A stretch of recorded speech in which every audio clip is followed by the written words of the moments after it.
ఆయన ఒరిజినల్గా కూడా విభాగమే చెప్పాడు. దాన్ని అర్థం చేసుకునే అర్జునుడు ప్రశ్న వేశాడు. ఆ ప్రశ్నకు అనురూపంగానే శ్రీకృష్ణుడు సమాధానం చెప్పాడు. ప్రతి వచనములను మనం చూస్తే విభాగమే నిర్ధారణ అవుతుంది. మీరు కొంచెం ఓపిక పట్టండి, ఇలాగే ఉంటుంది, కంగారేం పడద్దు. నేను కొంచెం హెచ్చరిక అప్పుడప్పుడు హెచ్చరిక చేస్తున్నాను. ఎందుకంటే మీమాంస విచారాన్ని ఎంజాయ్ చేయటం అలవాటు చేసుకోవాలి. మ్యాథమెటిక్స్, వేదాంతము, they are on similar lines. పూర్వపక్షం సిద్ధాంతం. నాపి స్మార్తేనైవ కర్మణ బుద్ధే సముచ్చయే అభిప్రేతే విభాగవచనాది సర్వం ఉపపన్నం. ఇంతవరకు విచారణలో కర్మ అంటే శ్రౌత కర్మ తీసుకున్నారు. వేదవిహితమైన కర్మ. కర్మలు రెండు రకాలు, శ్రౌతము, స్మార్తము. శ్రౌత కర్మ అంటే వేదము చేత బోధింపబడిన కర్మలు. స్మార్తము అంటే స్మృతికారులైన మహర్షుల చేత బోధించారు. ఇప్పుడు వివాహం ఉందనుకోండి, వివాహము యాజ్ సచ్ శ్రౌత కర్మ. వేదము వివాహాన్ని విధించింది, కానీ ఆ వివాహం చేసుకునే పద్ధతి, స్టెప్స్ ఉంటాయి చూడండి, అదంతా స్మార్తం. దాంట్లో వేదంలో ఎక్కడ స్టెప్స్ చెప్పలేదు. అంచేతనే ఓ ఊళ్ళో ఓ రకం స్టెప్స్ ఉంటాయి, ఇంకో ఊళ్ళో ఇంకో రకంగా ఉంటాయి. కాబట్టి ఈ స్టెప్స్ 7-8 స్టెప్స్ ఉన్నాయి. వాటిల్లో హెచ్చుతగ్గులు కొన్ని ఉండి కొన్ని లేక, ఉన్న వాటిల్లోనే మార్పులు, ఇవన్నీ కూడా కాలానుగుణంగా దేశానుగుణంగా మారుతూ ఉంటాయి. ఎందుకంటే అవి స్మృతికారుల వచనాలు. అక్కడక్కడ ఎవరికి తోచినట్టుగా వాళ్ళు చేసుకుంటారు. కానీ ఒరిజినల్ శ్రౌత వచనం మాత్రం దాంట్లో మార్పు ఉండదు. So Shruti, Smriti, they are two things. జనరల్గా శృతి స్పిరిట్ని హైలైట్ చేస్తుంది, స్మృతి లెటర్ని హైలైట్ చేస్తుంది. ఊరికే మీకు శృతి, స్మృతి అని 2 మాటలు వచ్చాయి కాబట్టి దానికి సంబంధించిన సమాచారం నేను మీకు అందజేస్తున్నాను. జనరల్గా మహాత్ములు శృతికి ప్రాధాన్యం ఇస్తారు, స్మృతికి ఇంపార్టెన్స్ ఉంటుంది. శృతి సర్వ మానవాళి ఒక్కటే అని చెప్తూ ఉంటుంది. స్మృతి క్యాస్ట్ వైజ్ డివిజన్స్ అన్నీ స్మృతి చెప్తూ ఉంటుంది. మహాత్ములు, ఆత్మజ్ఞాననిష్ఠులు శృతి పరంపరని ఫాలో అవుతారు. ఆర్థడాక్స్ పీపుల్ శృతిని పక్కన పెట్టి స్మృతితో బతుకుతూ ఉంటారు. సో ఈ విధంగా చాలా ప్రధానమైన డిఫరెన్సెస్ ఉన్నాయి. కాబట్టి ఇక్కడ శ్రౌత కర్మకి ఆత్మజ్ఞానానికి సముచ్చయం పొసగదు, అది మనం నిర్ధారణ చేశాం. ఓన్లీ శ్రౌత కర్మతోటి సముచ్చయం కుదరకపోవచ్చు, స్మార్త కర్మతో సముచ్చయం కుదరచ్చు కదా. స్మృతి విహితమైన కర్మకి బుద్ధితో, జ్ఞానంతో సముచ్చయం. ఆత్మజ్ఞానానికి స్మృతి విహితమైన కర్మతో సముచ్చయం మేము పెట్టుకుంటాం, శ్రౌతంతో సముచ్చయం పెట్టుకోము అని వీడు ఇంకో అడ్డదారి. అంటే శంకరులు అంటున్నారు, శ్రౌత కర్మకి జ్ఞానానికి సముచ్చయం కుదరదు అని చెప్పిన హేతువులు, యుక్తులన్నీ కూడా స్మార్త కర్మకి జ్ఞానానికి సముచ్చయం కుదరదు అనే నిర్ణయానికి అనుకూలంగా ఉంటాయి. కాబట్టి అవే యుక్తులతోటి స్మార్త కర్మకి జ్ఞానానికి సముచ్చయాన్ని నిరాకరించటం అవుతున్నది. కాబట్టి అంటే పైన విచారణలో శ్రౌత కర్మకి జ్ఞానంతో సముచ్చయం కుదరదు అని మీరు నిర్ధారణ చేశారు, మేము స్మార్త కర్మకి జ్ఞానానికి సముచ్చయం పెట్టుకుంటాము అని ఎవడైనా అంటే అది కుదరదు. ఈ అన్నవాడు ఆర్థడాక్స్. ఎప్పుడు కూడా ఆర్థడాక్స్ అనేది కూడా ఎందుకంటే శంకరులు చాలా ఆర్థడాక్స్ ప్రాబ్లమ్స్ ఫేస్ చేశారు. ఆయన కాలంలో ఆర్థడాక్స్ పీపుల్ అందరూ సముచ్చయవాదులే, వాళ్ళు జ్ఞానకర్మ సముచ్చయం. దాని ఇంపాక్ట్ అంటే ఇంప్లికేషన్స్ చాలా స్ట్రాంగ్ అండ్ డీప్ ఇంప్లికేషన్స్ ఉంటాయి. జ్ఞానకర్మ సముచ్చయంలో సన్యాసం అనేది ఉండదు ఇంకా. ఎందుకంటే కర్మ సముచ్చయంగా, సమన్వయం కాదుగా, విభాగం కాదుగా, రెండు కలిపే, ఎప్పుడున్నా కలిపే ఉంటుంది. కర్మ అంటే మళ్ళీ పత్ని సహితంగానే కర్మ. ఏషవ అయజ్ఞ యో పత్నీక, పత్ని లేనిదే ఇంకా కర్మే లేదు. కాబట్టి వీడు కర్మ తోడు లేకుండా జ్ఞానం లేదు అన్నాడంటే దాని ఇంప్లికేషన్ ఎక్కడ పడుతుందంటే వెళ్ళి సన్యాసాశ్రమాన్ని నిరాకరించి ఇంప్లికేషన్ పడుతుంది. అంచేత మీరు కథ వినుంటారు, మండలమిశ్రుడు ఒరిజినల్గా సన్యాసాశ్రమాన్ని అంగీకరించలేదు. He refuse to accept sanyasa. There is no such thing. ఇంకోటి పారేశారు. అంటే జాబాలో ఉపనిషత్తులో సన్యాసాశ్రమాన్ని విధించే వాక్యాలు ఉన్నాయ్యా, వాటి మాట ఏమిటి అంటే, గుడ్డి వారికి, మాటలు రాని వాళ్ళకి, ఈ హ్యాండిక్యాప్డ్ పీపుల్కి సన్యాసం కానీ అన్ని అవయవాలు దృఢంగా ఉన్న వాళ్ళకి సన్యాసం కాదు. అదేమిటి అలా? ఎందుకంటే ఈ హ్యాండిక్యాప్డ్ పీపుల్ కర్మలు చేయటానికి వాళ్ళకి అధికారం ఉండదు. మంత్రం చెప్పమని ఉంటుంది, మంత్రాన్ని త్యాగం చెప్పాలి యజమాని. నమ అగ్నయ ఇదన్న మమ అనాలి యజమాని. Suppose he's deaf and dumb అనుకోండి, ఏమంటాడు? కాబట్టి కర్మాధికారం లేకుండా పోయింది. కాబట్టి కర్మకి సుతరాము పనికిరాడు కనుక సన్యాసం తీసుకుంటే ఏదో భిక్షాది చేసుకుంటే కళాశాల చేయొచ్చు. అంతేగాని కర్మ చేయగలిగిన వాడు సన్యాసానికి తీసుకుంటే వాడిని బహిష్కరించవలసిందే. వాడు అయోగ్యుడు, పాపాత్ముడు, పతితుడు అని ఇలాగే ఎన్నెన్ని పదాలంటే చాలా స్ట్రాంగ్ పవర్ఫుల్ ఆర్థడాక్సీ. ఆ కాలంలో పుట్టారు ఆయన శంకర. కాబట్టి ఆన్ దట్ కాంటెక్స్ట్ మీరు అర్థం చేసుకోవాలి ఇదంతా. ఆయన దాన్ని ఎదుర్కొని ఎంత కష్టపడి ఎంత మొత్తం గీతా భాష్యం అంతా ఇదే ధోరణిలో నడుస్తుంది. కించ క్షత్రియస్య యుద్ధం స్మార్తం కర్మ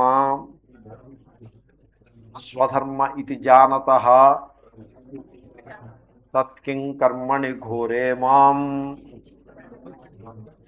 నియోజయసి ఇత్యుపాలంభః అనుపపన్నః. అర్జునునికి క్షాత్ర కర్మ, క్షత్రియునికి యుద్ధము కర్మ స్వధర్మము. ఈ యుద్ధం అనేది శృతి విహితమైనది కాదు, స్మృతికారులు చెప్పారు, స్మార్త కర్మ. కాబట్టి ఈ విషయం అర్జునుడికి తెలుసా తెలియదా?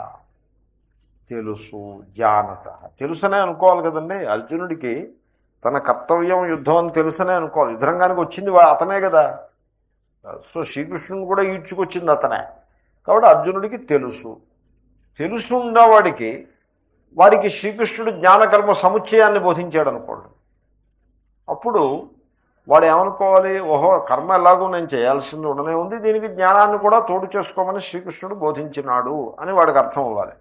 అప్పుడు అర్థమైతే తత్కిం కర్మణి ఘోరేమాన్నియోజయసి అని ఎలా ప్రశ్నిస్తాడు? ఈ ఘోరమైన కర్మలోకి నన్ను ఎందుకు నియోగిస్తున్నావు, ఈ కర్మని చేయమని ఎందుకు నన్ను ప్రోత్సహిస్తున్నావు అని ప్రశ్నిస్తున్నాడు. ఆ ప్రశ్న ఎలా వేస్తాడు? ఎందుకంటే తన కర్మ స్వధర్మం అయి ఉన్నది.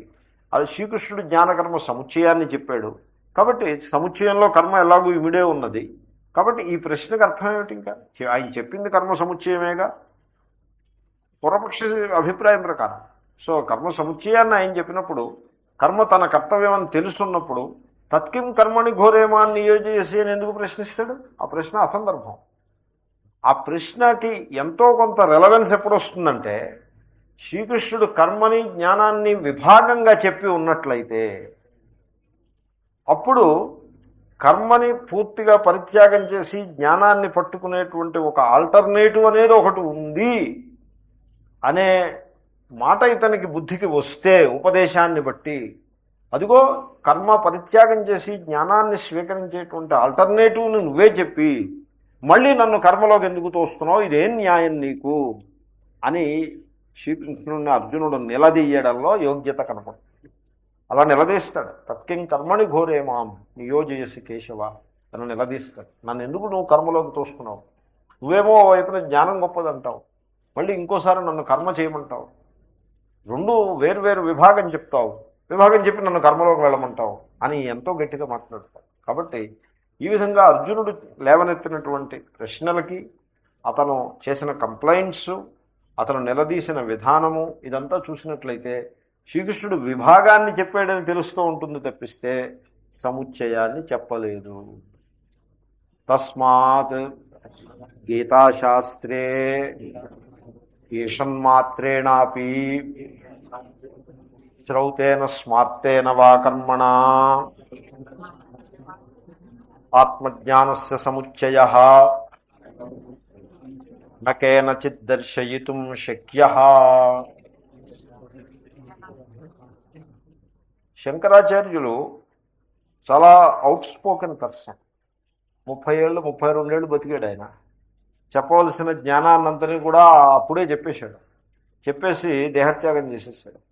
ఆయన ఈ ఎటికెట్స్ వీళ్ళందరికీ గడ్డం పట్టుకుని బ్రతిమాలి ప్రయత్నాలు చేయటం ఇవేమీ చేయడు. అంత అవకాశం ఉండదు, ఓపిక ఉండదు, టైం ఉండదు.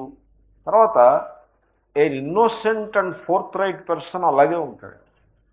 సో వెళ్ళి ఈ ఆర్థడాక్స్ పీపుల్ గడ్డాలు పట్టుకుని బ్రతిమలాడి వాళ్ళ దగ్గర అప్రూవల్ తెచ్చుకు రావడము అంటే అది చాలా కష్టం. వాళ్ళు ఇవ్వరు అప్రూవల్, వాళ్ళని పట్టుకుని బ్రతిమలాడినా ఇవ్వరు. కాబట్టి ఆయన ఈ సముచ్చయవాదులందరినీ కూడా ఒక్క దులుపుతో విసిరేసి అవతల పారేస్తున్నాడు. ఒక్క చెప్పి మాట ఏదో ఫోర్త్ రైట్ చెప్పేసి హీ విల్ గో ఫార్వర్డ్. ఆయన ఏమంటున్నాడంటే, చూడు, గీతాశాస్త్రాన్ని జాగ్రత్తగా అధ్యయనం చేస్తే ఆత్మజ్ఞానానికి కర్మతో సముచ్చయము కుదరదు. ఆ కర్మ శ్రౌతకర్మ కావచ్చు, స్మార్త కర్మ కావచ్చు. శ్రౌతేన స్మార్తేనవా. సో సముచ్చయం కుదరదు. సముచ్చయాన్ని మేము నిలబెడతాము అని ఎవ్వడూ కూడా ప్రయత్నం చేసి నిలబెట్టలేడు. నా కేనచిత్ దర్శయితం శక్య. ఆ కేనచిత్ వాడు ఎంతటి మునగాడైనా, వాడు భర్తృప్రపంచాచార్యుడైనా కావచ్చు, మరో ఆచార్యుడైనా కావచ్చు, ఎవడైనా సరే భగవద్గీతలో శ్రౌతకర్మకి కానీ స్మార్తకర్మకి కానీ లేక రెండింటికి కానీ ఆత్మజ్ఞానంతో సముచ్చయాన్ని చెప్పటము సంభవము కాదు. ఎందుకంటే అవి రెండు పరస్పర విరుద్ధములు.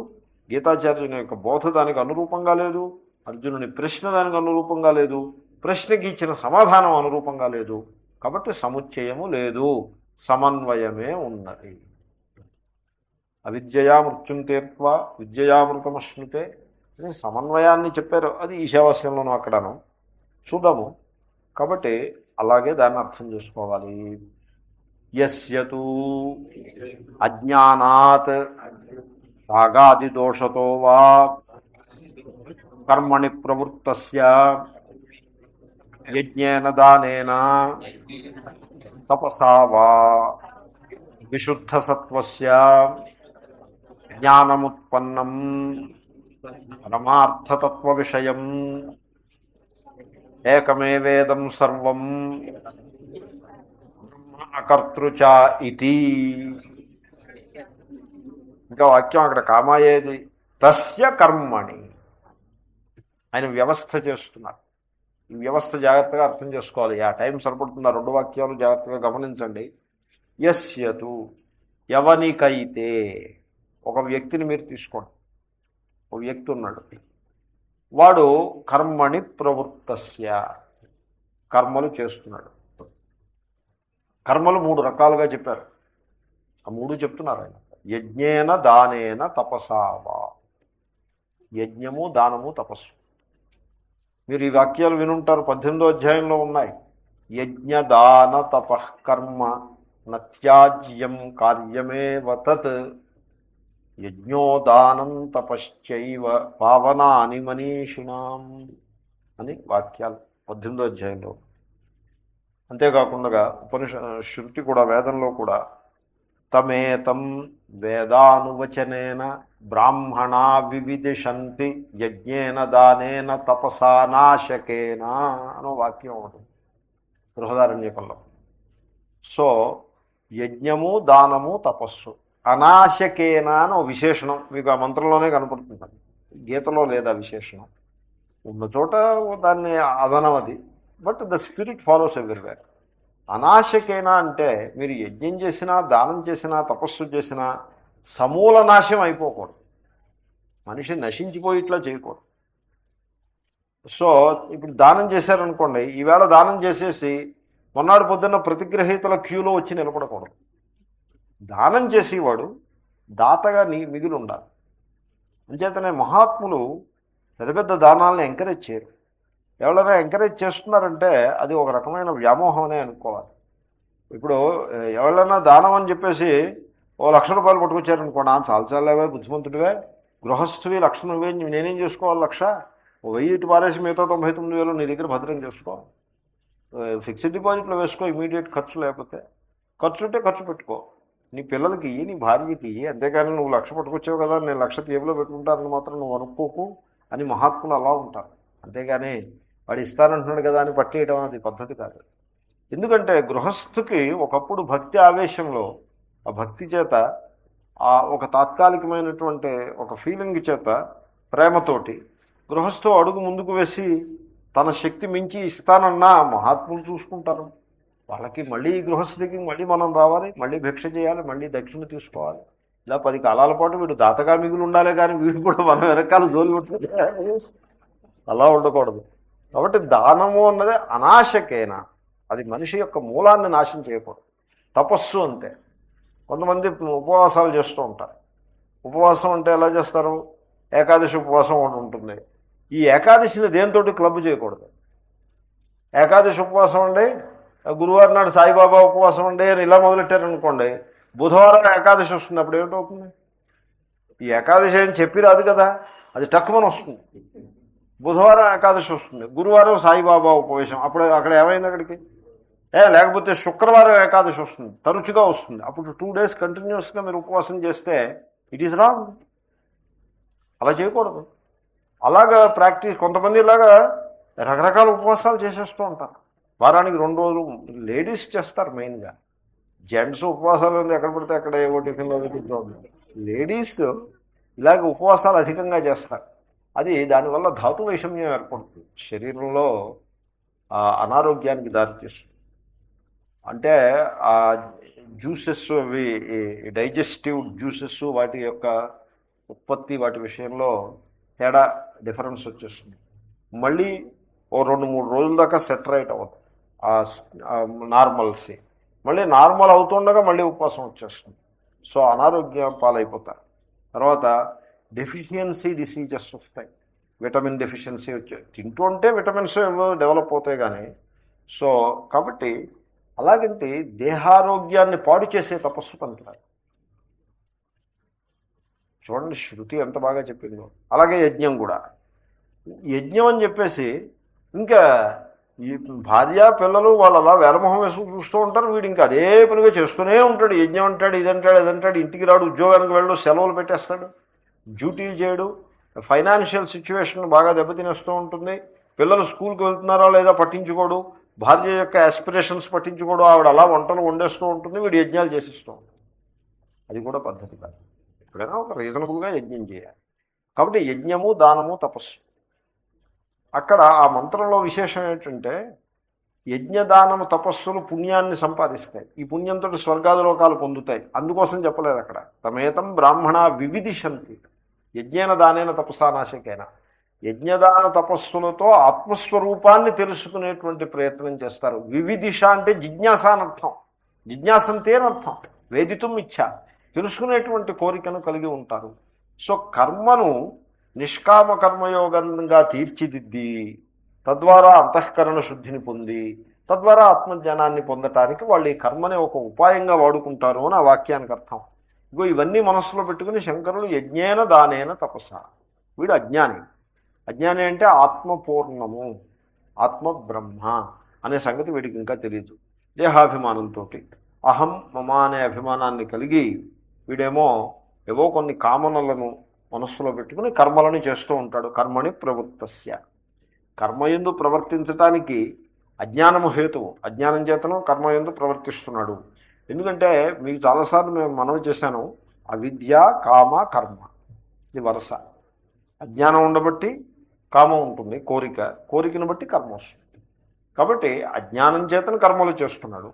రాగాది దోషతోవా, మీరంతా అజ్ఞానము అని అలా మూలం దాకా వెళ్ళిపోక్కర్లేదు. రాగము చేత కర్మని చేస్తున్నాడు. రాగము అంటే కోరిక, ఏదో నాకు ఇది కావాలి, అది రాగం. ఆది శబ్దం చేత ద్వేషం, నాకు ఇది రాకూడదు అని వీడు కర్మ చేస్తాడు. చూడండి, అది కూడా దోషంలో పరశాను.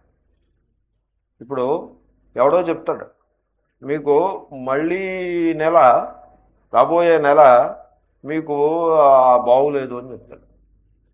అని ఓ భయం ఒకటి పెట్టేసి వాళ్ళు లేచకపోతే, వీడు నాకు ఈ భయాల్ని శోకాల్ని అధిగమించేటువంటి మనోబలం ఇయ్యి హే పరమేశ్వరాన్ని ప్రార్థన చేయడం, ఆ భయం నాకు పోగొట్టు అని ప్రార్థన చేస్తాను.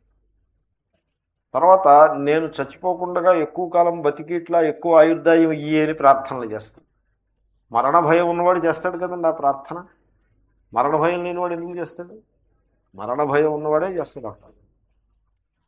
ఒక ఆయన గోదానం చేస్తానన్నారు. మంచిది, గోదానం చాలా పవిత్రమైనది, తప్పకుండా చేయండి అని అన్నాను నేను. అంటే ఆయన అన్నారు, వైతరిణీ నది దాటడానికి ఈ గోదానం ఉపయోగపడుతుంది, అందుకోసం నేను చేస్తున్నాను అన్నాను.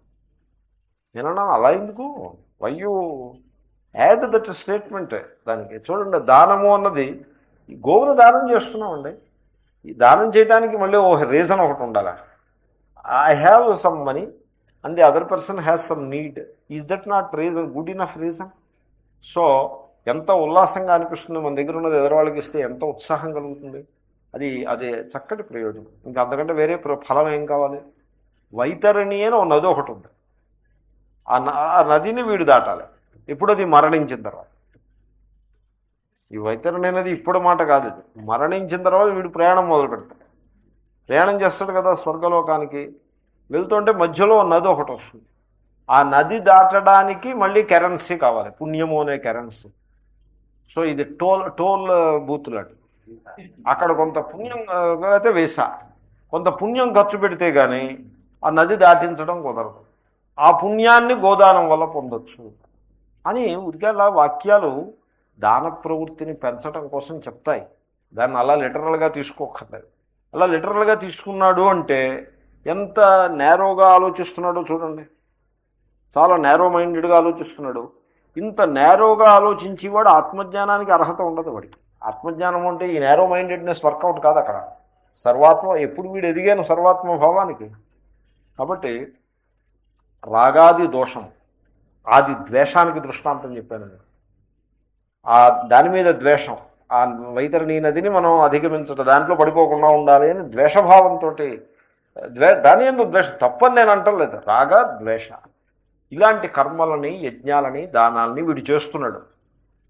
కర్మణి ప్రవృత్తస్య యజ్ఞేన దానేన తపసావ. చేసేవాడు అజ్ఞానం చేత కానీ రాగాది దోషం చేత కానీ చేస్తున్నాడు. చేస్తుండగా వీడి అదృష్టం బాగుండి ఓ మహాపురుషుడు ఎవడో వీడికి తగిలి ఏదో గీత పాఠం ఎప్పుడో విని కర్మల్ని చెయ్యి, కానీ ఈ పెట్టి మైండెడ్నెస్ పెట్టుకోకు. పెట్టి మైండెడ్నెస్ అంటే సెల్ఫ్ సెంటర్డ్ స్టేట్. నాకేదో దుఃఖం వస్తుంది, రాకూడదు. నాకేదో కామన్ ఉంది, అది సిద్ధించాలి. ఎంతసేపు ఆ సెల్ఫ్ సెంటర్డ్ స్టేట్ పెట్టుకోకయా. ఈ సెల్ఫ్ సెంటర్డ్ స్టేట్ అది చాలా డిస్ట్రక్టివ్ స్టేట్. అది మనస్సుకి అది చాలా చెడ్డది. కాబట్టి కర్మ చేయి, కానీ కేవల స్వార్థ దృష్టితో చేయకు.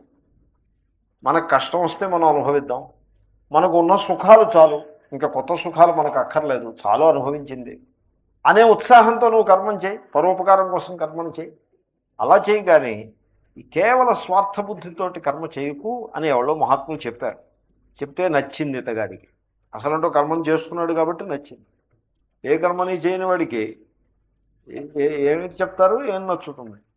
సో పాపం కర్మ మార్గంలో ఉన్నాడు కనుక ఈ మాట చెప్పగానే అతనికి నచ్చి నిష్కామ కర్మయోగాన్ని చేస్తున్నాడు. చేస్తుంటే విశుద్ధ సత్వస్య, అతని సత్వము అంటే అంతఃకరణం. అంతఃకరణం పరిశుద్ధమైనది. పరిశుద్ధమయ్యి జ్ఞానం కలిగింది. జ్ఞానం ఉత్పన్నం, ఆత్మజ్ఞానం కలిగింది. జ్ఞానం అంటే కర్మజ్ఞానం కాదు, పరమార్థతత్వ విషయం జ్ఞానం. కాబట్టి తత్వము అంటే ది హయ్యెస్ట్ ట్రూత్ ఈజ్, ఈ లోకంలో ధనము హయ్యెస్ట్ ట్రూతా కాదు, రియల్ ఎస్టేట్ హయ్యెస్ట్ ట్రూతా కాదు, భోగభాగ్యాలు ఈ బంధుమిత్ర పుత్ర కళత్రాదులు ఇవేమైనా హయ్యెస్ట్ ట్రూతా కాదు, స్వర్గం హయ్యెస్ట్ ట్రూతా కాదు, వైకుంఠం హయ్యెస్ట్ ట్రూతా కాదు. మరి ఏమిటి హయ్యెస్ట్ ట్రూత్? ఆత్మ, విచ్ ఈజ్ బ్రహ్మం. అది తెలిసింది, ఆ జ్ఞానం కలిగింది. ఆ హయ్యెస్ట్ ట్రూత్ ఏకం, ఏకం ఏవ అద్వయం. దానిలో ఇంక భేదమేమీ లేదు. ఈ ఎప్పుడైతే అది అద్వయమో అప్పుడు ఈ సర్వము ఏమిటవుతుంది? అదే బ్రహ్మ అవుతుంది. ఈ సర్వము బ్రహ్మ, ఆ బ్రహ్మయే ఆత్మ, ఆత్మకర్త కాదు. ఇది హయ్యెస్ట్ ట్రూత్. హయ్యెస్ట్ ట్రూత్ని సరళంగా చెప్పారు. ఇది వీడికి అర్థమైంది.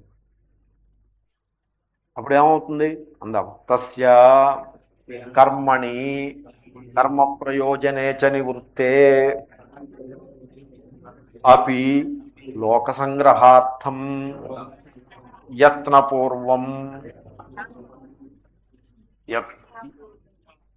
ఓకే, పోనీ యథాపూర్వం అని చెప్పండి. యత్నపూర్వం యథా అనుంది, అలా అయినా పర్లేదు.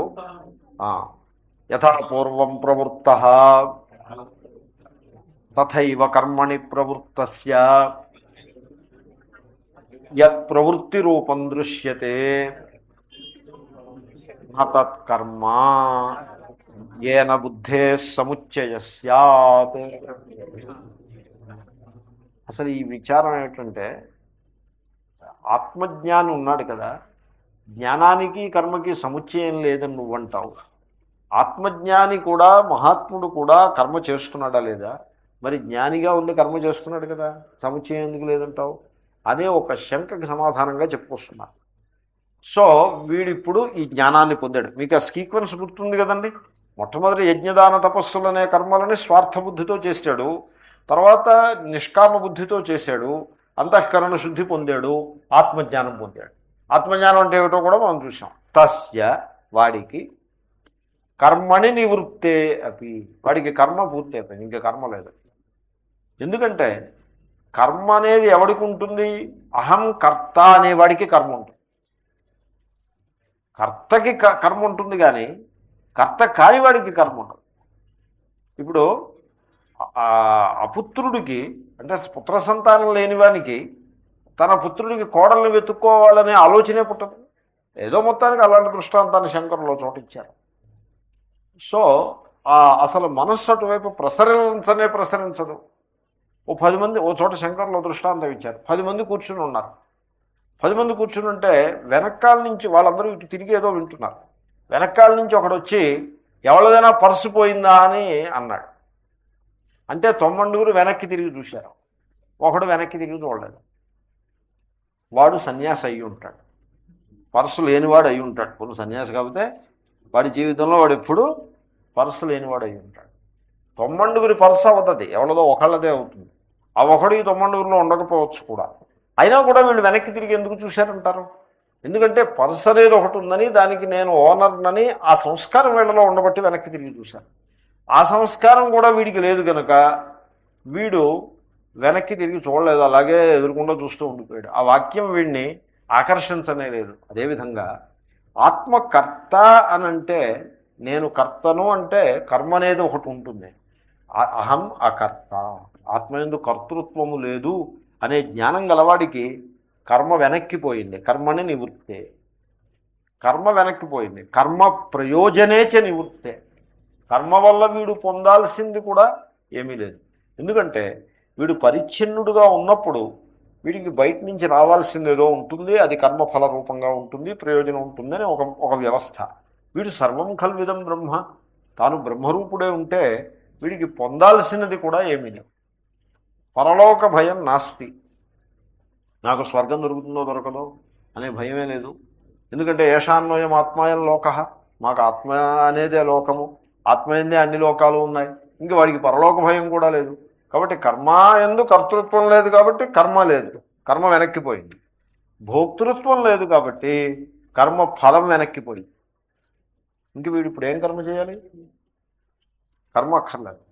కానీ ఇంకా ప్రారంభ కర్మాధీనంగా ఈ జన్మ నడుస్తోంది, ఇంకా జీవితం నడుస్తోంది. అయినా వాడు కర్మ చేస్తున్నట్టుగా కనబడుతుంది. అయితే కర్మ ఎలా చేస్తున్నట్టు కనపడుతుందంటే, యథాపూర్వం ప్రవృత్త, వాడికి ఆత్మజ్ఞానం పుట్టడానికి ముందు ఎంత సిన్సియర్గా కర్మ చేశాడో, యత్నపూర్వం అని ఉంటే ఒకవేళ అలా కూడా ఉండొచ్చు, ప్రయత్నపూర్వకంగా అంటే ఆత్మజ్ఞానం కలగడానికి ముందు ఎంత ప్రయత్నపూర్వకంగా, ఎంత సిన్సియరిటీతో కర్మ చేశాడో, ఇప్పుడు కూడా అంత సిన్సియర్గానే కర్మ చేస్తున్నాడు. ఇది ఎక్కడ కర్మ అండి? ఇది ఎక్కడ విడ్డూరం? వీడి ఏందేమో కర్తృత్వం లేదు, భోక్తృత్వం లేదు, కర్మ లేదు, కర్మఫలం లేదు. ఎందుకు ఈ కర్మ ఎందుకు చేస్తున్నాడు? ఈ కర్మ అంటే లోక సంగ్రహార్థం, జనులను సంగ్రహించుట కొరకు. జనులను సంగ్రహించాలి. సమ్యక్ గ్రహణం అంటే ప్రజల హృదయాలని స్పృశించాలి. ప్రజల హృదయానికి ఒక మంచి సందేశాన్ని ఇవ్వాలి, ఓ మంచి ప్రేమను అందజేయాలి. అందుకోసం దాన్ని లోక సంగ్రహం అంటారు. లోక సంగ్రహం చేయాలి కానీ ధన సంగ్రహం చేయకూడదు. సో విత్త సంగ్రహం వల్ల ఉపయోగం ఉంది, లోక సంగ్రహం చేయాలి. You have to touch the people's heart. అంతేగాని you should not collect money. అది ఆ లోక సంగ్రహంలోంచి అలా స్లిప్ అయిపోతూ ఉంటుంది. That is a mistake anyway. So లోక సంగ్రహం కోసం అంటే మనిషి ఏ లెవెల్లో ఉంటాడో ఆ లెవెల్లో వాడికి మనం బోధ చేయాల్సి ఉంటుంది. ఆ లెవెల్లో వాడికి ఒక సందేశాన్ని, ఒక ఆదర్శాన్ని ఇవ్వాల్సి ఉంటుంది.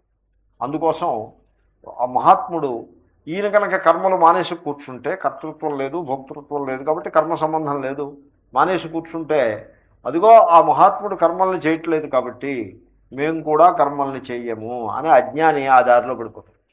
అందుకోసం అజ్ఞానికి ఒక ఆదర్శం నిలపడం కోసం ఈ మహాత్ముడు కష్టపడి పనిచేస్తూ ఉంటాడు. కష్టపడి పనిచేస్తున్నాడంటే యజ్ఞాలు దానాలు యజ్ఞాలు చేస్తాడని కాదు, అలాంటి విహితములు కానివి చేయడు. కానీ మొత్తానికి ఉత్సాహంగా ఉల్లాసంగా లోక సంగ్రహం కోసం, ప్రజాక్షేమం కోసం కర్మని చేస్తూ ఉంటాడు. చేస్తూ ఉంటే ఇప్పుడు కర్మ ఉన్నట్టేనా కదా, కర్మని ప్రవృత్తస్య, కర్మని చేస్తూనే ఉన్నాడు కదా, జ్ఞానం ఉంది కదా, ఆత్మజ్ఞానం కలిగింది ఆయనకి, కర్మని చేస్తున్నాడు కాబట్టి ఇదిగో కర్మ జ్ఞానకర్మ సముచ్చయం అంటావేమో, అది సముచ్చయం కాదు. ఎందుకో తెలుసిన, అది కర్మే కాదు గనుక. ఇది చూసేవాడి దృష్టిలో కర్మ కానీ మహాత్ముని దృష్టిలో అది కర్మే కాదు. నేను కర్మ చేస్తున్నానని ఆయన ఎప్పుడూ అనుకోడు. కర్మ దీపము ఫ్యాను నేను తిరుగుతున్నాను అనుకోదు. సో వీడు ఈ ఈగో ఉన్నవాడు అనుకుంటాడు కానీ నేను కర్మ చేస్తున్నానని అహంకారం, అహంకరోమీత్య అహంకార. కనుక వీడు అసలు అహం ప్రత్యయం కూడా చాలా అల్పంగా ఉంటుంది. ఫంక్షనల్ ఈగో అని అంటారు. ఏదో రోజు గడవడానికి అవసరమైన అహం ప్రత్యయం ఉంటుంది తప్పిస్తే కర్తృత్వ భోక్తృత్వ విశిష్టమైన అహం ప్రత్యయం ఉండదు. కాబట్టి అది కర్మే కాదు. కర్మకి చలనానికి తేడా ఉంది. ఇది చాలా మీమాంస ఎదురొస్తుంది. చలనము అంటే మోషన్, కదలిక. ప్రతి కదలిక కర్మ అవ్వదు. చెట్టు మించి పండు కింద, ఆకు కింద పడిందనుకోండి, ఆ కదలిక కర్మ అవ్వదు. ఆకును మీరు త్రుంపారనుకోండి, అది కర్మ అవుతుంది. నేను త్రుంపుతున్నాను అని మీరు అనుకున్నారు, మీకు తెలియకుండా మీ చేయి తగిలి ఆకు కింద పడింది అనుకోండి, అప్పుడు కూడా కర్మ అవుతుంది. కర్మ ఎప్పుడవుతుంది? చలనము, ప్రతి చలనము కర్మ కాదు. ప్రతి కర్మ చలనమే, కానీ ప్రతి చలనము కర్మ కాదు. ఏ చలనమునందు వీడికి అభిమానం ఉంటుందో, ఈ చలనాన్ని కలిగించింది నేను, దీని ఫలం నాది, నేను నాది, కర్తాభోక్త, అప్పుడు అది కర్మ అవుతుంది. ఇక్కడ కర్తాభోక్త లేడు, కర్మ ఉన్నది. దీన్నే స్పాంటేనియస్ యాక్షన్ అంటారు. అంటే డూయర్షిప్, ఎంజాయర్షిప్ బేస్డ్ యాక్షన్ కాదు, స్పాంటేనియస్ యాక్షన్. ఇప్పుడు మీరు గాలి పీలుస్తున్నారు, నేను కర్మ చేస్తున్నాను అంటారా? అనరు. ఓ 10 రూపాయలు ఎవరికో దానం చేస్తారు, నేను కర్మ చేశాను అని అంటారు. కాబట్టి ఎందుకని గాలి పీలుస్తున్నప్పుడు అది కూడా కర్మే కదా, అది కర్మ కాదు. ఎందుకని? దాంట్లో కర్తృత్వం లేదు. దానం చేసేప్పుడు చేసేవాడను నేను అనే కర్తృత్వ భావన ఉంది, అంచేత కర్మ అవుతుంది. ఒకవేళ దీంట్లో కూడా కర్తృత్వ భావన లేదనుకోండి, దానం చేసినప్పుడు అది కర్మ కాదు. ఒకవేళ గాలి పీల్చేప్పుడు కూడా కర్తృత్వ భావన ఉందనుకోండి, ఏమని? నేను ప్రాణాయామం చేస్తున్నాను, అప్పుడు మళ్ళీ కర్మ అవుతుంది. చూడండి ఎంత తేడాయో. గాలి పీలిస్తే కర్మ కాదు, కానీ దాన్ని నేను ఇలాగ స్లోగా పీలుస్తాను, స్లోగా విడిచిపెడతాను అని మొదలుపెట్టి చేస్తే కర్మ అయిపోతుంది. దానం చేస్తే కర్మే, కానీ ఇచ్చేదేవుడు పుచ్చుకునేదేవుడు అంతా ఈశ్వరుడిదే, మనం నిమిత్త మాత్రులమే, కర్మ కాదు అదే. కర్తృత్వ భోక్తృత్వాలు లేవు కనుక. కాబట్టి కర్తృత్వ భోక్తృత్వ రహితంగా అది ప్రవృత్తిలాగా, ప్రవృత్తి రూపం అంటే చలన రూపం, చలన రూపం కనపడుతుంది. The appearance of an action ఉంటుంది తప్పిస్తే అక్కడ యాక్చువల్ కర్మ ఉండదు. కనుక అదిగో అది కర్మ, ఇది జ్ఞానం, దీనికి సముచ్చయం అని నువ్వు చెప్పడానికి వీల్లేదు. ఏన బుద్ధే సముచ్చయ స్యాద్ అని నువ్వు చెప్పడానికి నతత్ కర్మ. అది కర్మ అయితే కదా, బుద్ధితో సముచ్చయం చేసి బుద్ధి అంటే జ్ఞానం, జ్ఞానకర్మ సముచ్చయం అని చెప్పడానికి అది కర్మే కాదు అని. ఈ విధంగా అది ఎంత క్రిటికల్గా ఉంటుందో చూడండి. కర్మకి జ్ఞానానికి సముచ్చయం లేదంటారు, మళ్ళీ అట్ ది సేమ్ టైం ఆత్మజ్ఞానం యొక్క ప్రవృత్తి రూపాన్ని, హిజ్ యాక్టివిటీ, ఎన్ అపారెంట్ యాక్టివిటీ, దాన్ని మరి వర్కౌట్ చేయాల్సి ఉంటుంది, లేకపోతే సముచ్చయంలాగా అనిపిస్తుంది, భ్రమపడే అవకాశం ఉంటుంది. కాబట్టి ఈ జ్ఞాన కర్మ సముచ్చయం చెప్పి వాళ్ళందరూ ఈ రకంగా భ్రమపడ్డవాళ్లే. వాళ్ళు భ్రాంతులు, దాంట్లో ఇంకేమీ సందేహం లేదు. వాళ్ళ భ్రాంతి పడ్డానికి వాడు రోడ్డు మీద నడిచే సామాన్యుడు కానక్కర్లేదు. పెద్ద సింహాసనం మీద కూర్చున్నవాడు కూడా భ్రాంతి పడవచ్చు. పెద్ద ధర్మాధికారి మతాధిపతి కూడా భ్రాంతి పడవచ్చు. భ్రాంతిదేముంది? భ్రాంతి బయట నుండే పొజిషన్స్ని బట్టి ఉండదు. అది సో చంద్రబాబు నాయుడు భ్రాంతి పడ్డా లేదా? అంతా నాకు అనుకూలంగా ఉందని భ్రాంతి పడ్డాడు. బోల్డ్ అంత సమాచార వ్యవస్థ తన వద్ద ఉండి he thought he had the pulse, he knew the pulse of the society. He was so sure of himself, but he was wrong. ఆ సంగతి ఆయన తెలుసుకున్నాడు. ఎక్కడ రంగం ఎలా రంగం ఆ విషయాలు లేవు. కాబట్టి భ్రాంతి పడాలంటే వాడు ఎవడో రిక్షా పుల్లర్లోనో లేకపోతే సామాన్యుడనో మీరు అనుకోవద్దు. అది ఎవడైనా భ్రాంతి పడవచ్చు. పెద్ద పెద్ద ఆచార్యులు భ్రాంతిలో కాలక్షేపం చేసేస్తూ ఉంటారు. వెనకాల 1000 మంది శిష్యులు ఉన్నారు కదా అని వాళ్ళు భ్రాంతిలో లేరని అలా ఉండదు. That is not the index.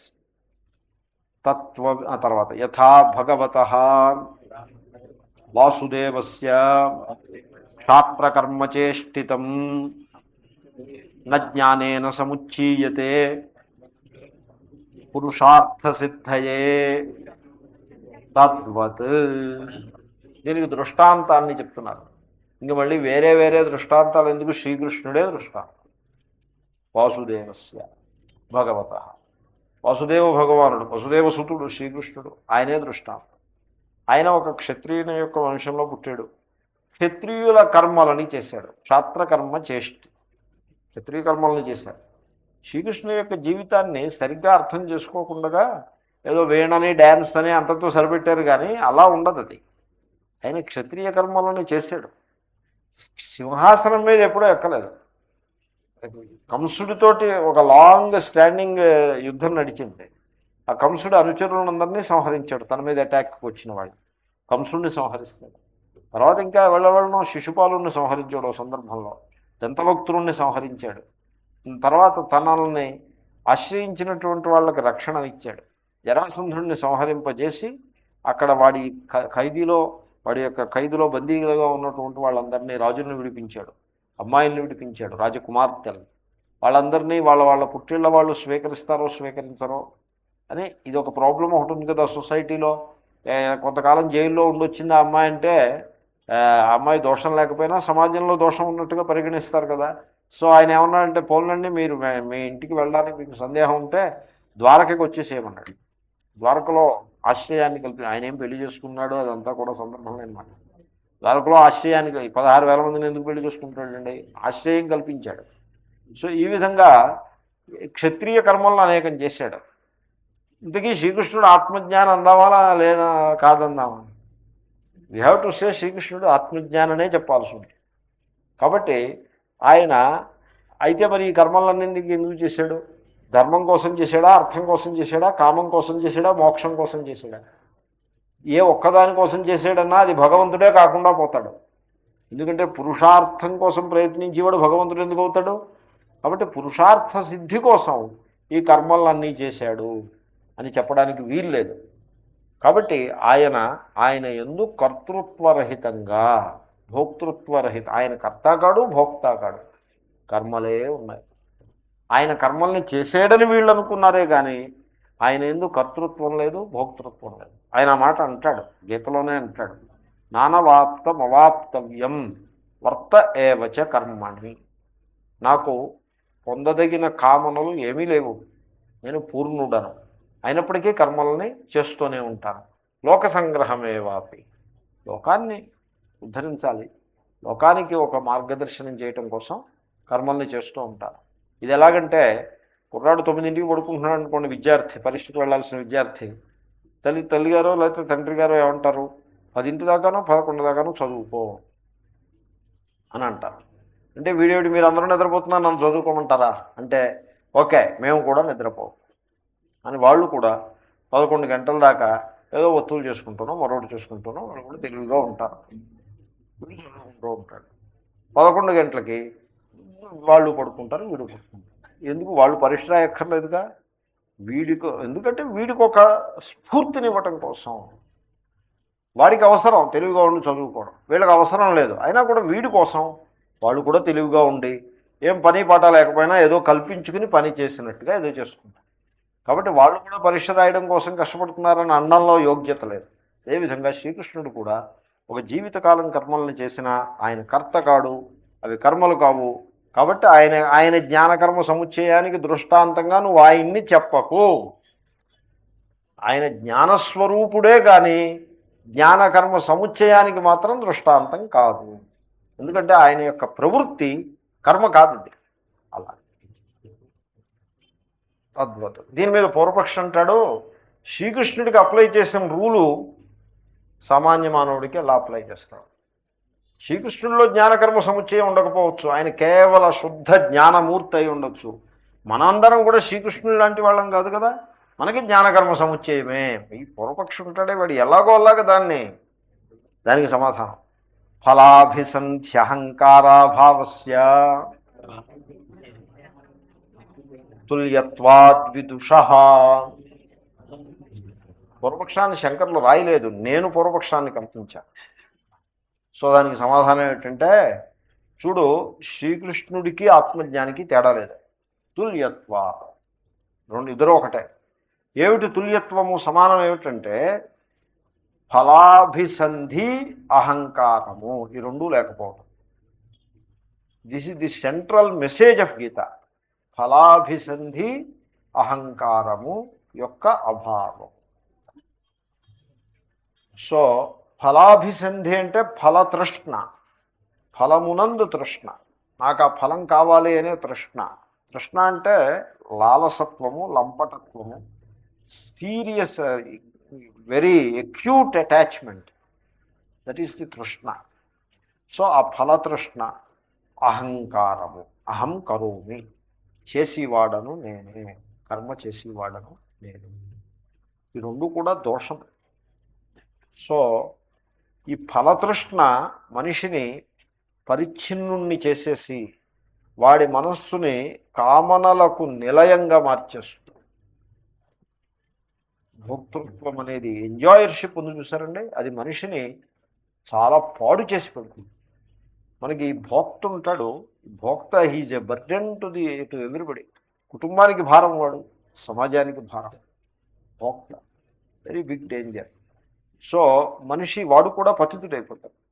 కాబట్టి భోక్తగా ఉండకూడదు, ఎప్పుడు కూడా పూర్ణుడుగా నిలిచి ఉండాలి. కానీ నాకు ఇది లేదు, నాకు ఇది కావాలి, నాకు అది కావాలి, నేను చేసిన కర్మకి ఈ ఫలం కావాలి, ఆ ఫలం కావాలి అని, అది పద్ధతి కాదు. ఎనీవే సమాజం అలాగే నడుస్తూ ఉంటుంది. సో ఫలాభిసంధి, ఫలమునందు తృష్ణ, మనం చూస్తాం ఇంకా చాలా విస్తారంగా ఇది. తర్వాత అహంకారము, చేసేవాడను నేను అనే ఈ రెండు జ్ఞానికి ఉండవు, శ్రీకృష్ణుడికి లేవు. ఇంక తేడా ఏముంది ఇద్దరికీనా? అంటే నువ్వు తేడా ఏమని చెప్పాలి?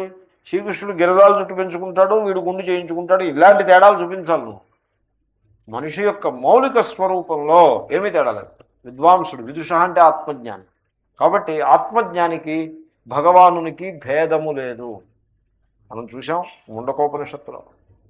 సో బ్రహ్మజ్ఞాని అంటే మహేశ్వర్, బ్రహ్మజ్ఞానే మహేశ్వరుడు, ఇంకా మహేశ్వరుడు కంటే వేరే కానే కాదు.